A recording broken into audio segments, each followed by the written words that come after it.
అది నివేస్తాన భూమి దిగువ తిరుపతి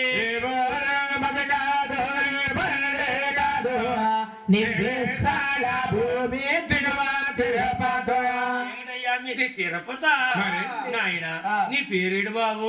నమస్కారం అండి. నమస్కారం నాయన. మహారాజు నీ పేరేడు బాబు? నా పేరు గోవిందరాజుల వారు అంటారండి. నీ పేరు గోవిందరాజా? నాయన గోవిందరాజు. మీ ఆరుగురు అన్నదమ్ముల్లాగా ఉన్నారే, మీ ఇద్దరు అన్నదమ్ములేనా? అన్నదమ్ములేనండి. ఆరుగురు అన్నదమ్ములేనా? 1 2 3 4 5 6 అండి. ఆరుగురు ఉన్నారా నాయన? మీరు అన్నదమ్ములే కదా. మీ ఊళ్ళో మీ తల్లిదండ్రుల పేరేటి? మా తల్లి పేరిందేవ గారు. మీ తల్లి పేరిందేవ గారు. తండ్రి గారు? తిమ్మరాజు గారండి. తిమ్మరాజు గారా? బాబు మీ వంశమేటి? మా వంశం సూర్య వంశం అండి. ఏడు మీరందరూ సూర్యవంశరాజులా? మీ కులగురువులు ఎవరు బాబు?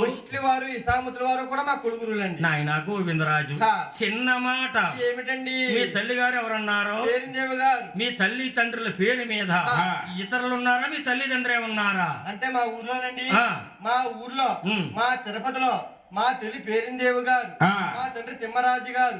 ఆ పేర్ల మీద ఇతరులు ఎవరు లేరండి. నాయన గోవిందరాజు, చిన్న మాట ఏమిటి?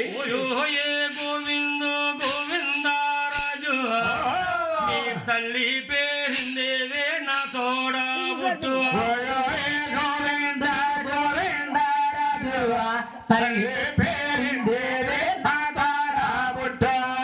కాదయ్యా, మీ తల్లి పేరిందేవి నా తోడా పుట్టు. మీ తండ్రి తిమ్మరాజు మా బావ మరిదియా. తల్లి పేరిందేవే మా తోడా పుట్టు. తండ్రి తిమ్మరాజు మా బావ మరిదో. ఊరుకోండి మహారాజు గారు. ఎంతో పెద్దవారు అన్నారు. ఆడేరులేని మాట ఏంటి నాయన? ఏంటి చెప్పు. ఏమండి పెద్దనాన్న గారు, ఇప్పుడు దాకా మమ్మల్ని ఏమన్నారు? ఏ ఊరని అడిగారండి, ఏ పల్లె అని అడిగారు, మా తల్లి గారిని అడిగారు, మా తండ్రి గారిని అడిగారు. ఇప్పుడు సొయ్యాన మా అమ్మగారికి అన్నగారంట, మా తండ్రి గారికి బావగారంట, మాకేమో మేనమావంట. అంతే మరి. ఈ మాట ఏమన్నా నమ్మచ్చమ్మా? నేను మీ మేనమావనే. మేము నమ్మమండి. ఎందుకని? మీరు మా మావే అంటున్నారు కాబట్టి మేము పుట్టాం.